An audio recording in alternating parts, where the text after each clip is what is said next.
E aí, galera, meu nome é Lucas Lacerda, professor aqui de vocês de Matemática 1. E hoje nós vamos continuar o assunto da aula passada, né? A gente abordou na aula passada PFC e começamos arranjos. Nessa aqui a gente vai continuar arranjos e dar também combinações. Vamos lá. Começando aqui na continuação de arranjos, né? Falar sobre arranjos com repetição. Seja M um conjunto com M elementos, isto é, M igual a A1, A2, A3, até chegar em AM, chamamos de arranjo com repetição dos M elementos, tomados R a R, toda R upla ordenada, ou seja, sequência de tamanho R formada com elementos de M não necessariamente distintos, ou seja, dentre os números que existem dentro de M, você vai escolher R números, entendeu? Vocês vão pegar um número R de elementos dentro dele. Como é arranjos com repetição, vão ser arranjos com elementos repetidos. Não precisam ser todos repetidos, mas alguns. Tá aí a fórmula de como você encontra, né, o resultado da quantidade de arranjos que pode se formar, tendo um número M total e R o tamanho do grupo que você quer. Continuando aqui com um exemplo.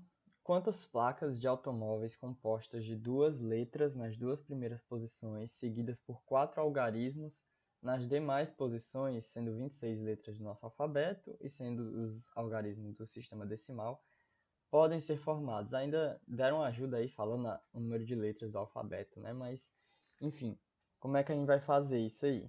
Primeiro você, né, vai ver a quantidade de letras disponíveis, né? O grupo total, que seria o M, que tem dizendo ali. São 26 letras que existem no nosso alfabeto, né? Elas vão poder se repetir? Vão sim. Ele não diz nada aí dizendo que elas não podem se repetir. Então, podem sim se repetir. Como se repetem em placas de carro na rua, né? Tendo essas duas informações, aí você já começa a calcular o arranjo de 26 tomando um grupo de 2, né?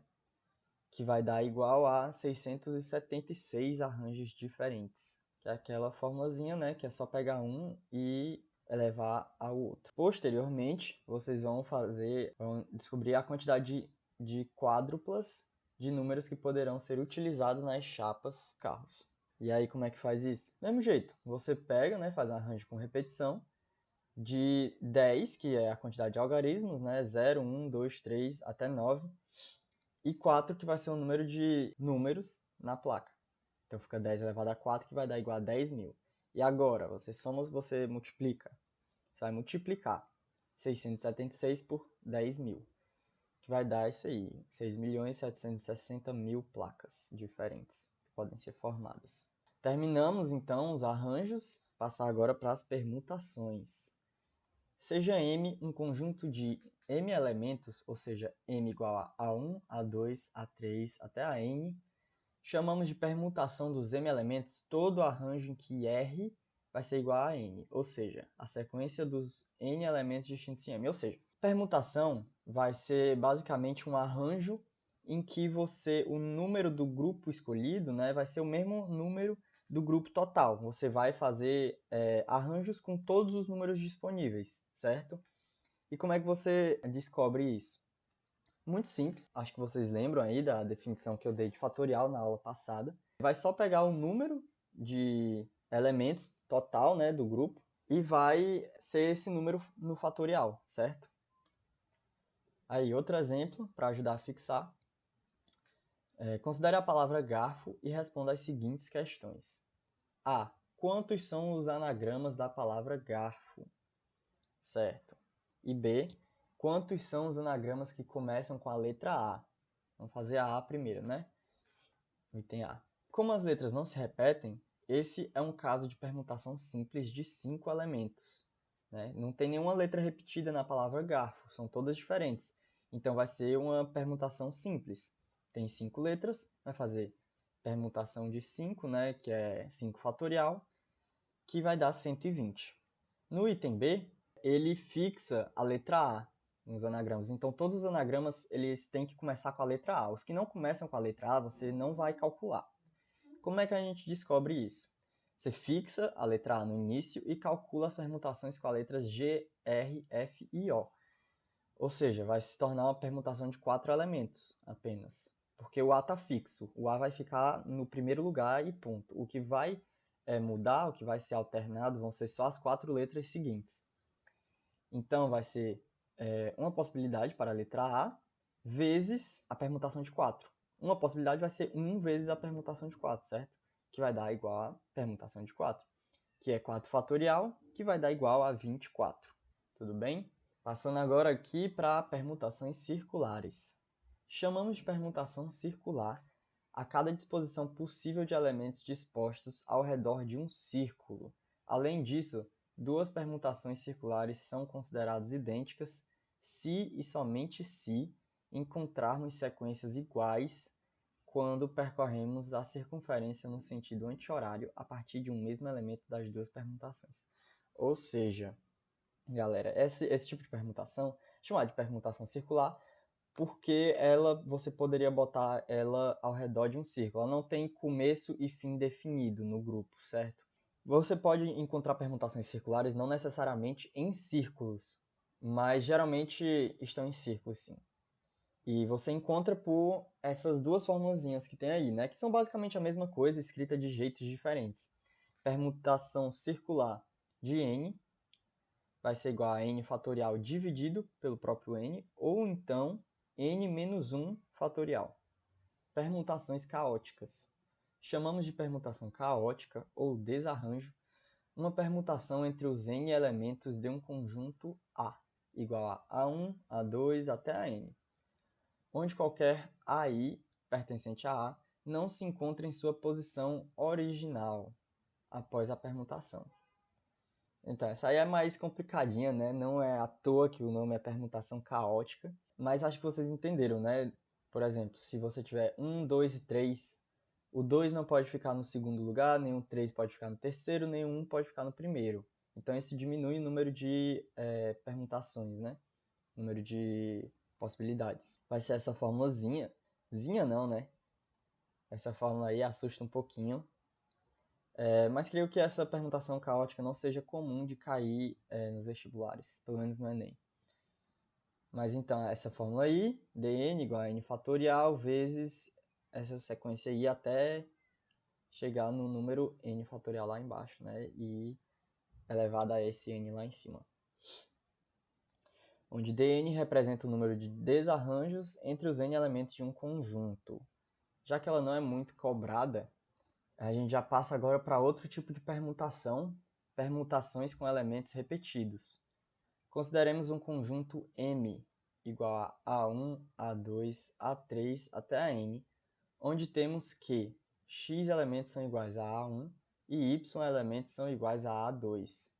Temos que, como há elementos repetidos no conjunto, o número de permutações destes será menor do que seria caso todos os elementos fossem distintos, pois devemos considerar que haverá repetições nessas permutações.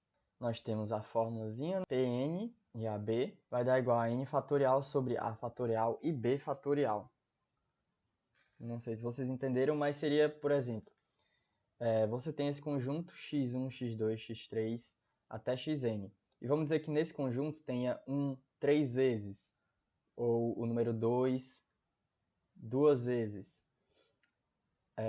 Aí você vai fazer, então, o número n total, fatorial, do grupo, o número total de elementos do grupo, né, n fatorial, sobre, como são ali, né, A elementos iguais a x1, vamos dizer que esse A seja 4, e B elementos iguais a x2, vamos dizer que esse B seja 2.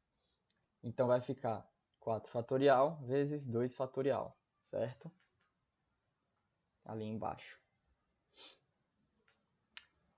Dando agora outro exemplo, o número de possíveis anagramas, permutações das letras para a palavra Paraguai é dado por P igual a 8 fatorial sobre 3 fatorial. Vai dar, né? 8 vezes 7 vezes 6 vezes 5 vezes 4, porque o 3, 2 e 1 vai ser dividido com 3 fatorial ali embaixo. Isso vai ser igual a 6.720. Note que a palavra Paraguai possui 8 letras, por isso que tem o 8 fatorial ali em cima. É um conjunto de 8 elementos. Mas a letra A vai se repetir 3 vezes na palavra, por isso que você divide por 3 fatorial ali embaixo. Bem simples, né, galera? Vamos passar agora para combinações. Seja M um conjunto de M elementos, ou seja, M igual a A1, A2 até a N, chamamos de combinações dos M elementos tomados R a R aos subconjuntos de M constituídos de R elementos. Note que, como as combinações tratam de subconjuntos, a ordem dos elementos não importa, diferentemente de uma sequência, onde essa ordem importa. A própria natureza do problema irá indicar se os elementos devem ser agrupados em uma sequência ou combinação. Então, como está destacado aí, a grande diferença das combinações para os arranjos e permutações é que a ordem das combinações não vai influenciar, certo? Então, por exemplo, um grupo de 1, 2 e 3 seria a mesma coisa que um grupo de 3, 2, 1, certo? Tá aí a fórmula já, né, da combinação, que é combinação de n tomando p, vai dar igual a n fatorial, dividido por p fatorial, multiplicado por n menos p fatorial. Quando você bota no papel, fica até mais tranquilo essa fórmula, vocês vão ver. Onde Cm tomando R representa o número de combinações de m elementos tomados R a R. No caso, no texto tem dizendo R, mas nessa fórmula aí está meio trocado, né? O n, nesse caso, seria o m, que tem falando no texto, né? O número m total de elementos. E o p seria o r, né? Tomados R a R seria tomados P a P nessa formulazinha aí. Então, galera, a gente fica por aqui, certo? Nessa aula. Muito obrigado pela atenção. Esse conteúdo, as fórmulas são bem facinhos, né? Acho que a única que pega um pouquinho seria a permutação caótica. O que pega mais nesse tipo de matéria é a compreensão da questão para você identificar que tipo, né, de cálculo você vai fazer. Se é combinação, se é arranjo, que tipo de arranjo, que tipo de permutação. Então, tentem fazer questões aí. Logo mais a gente vai ter uma aula de exercícios, né? Creio eu.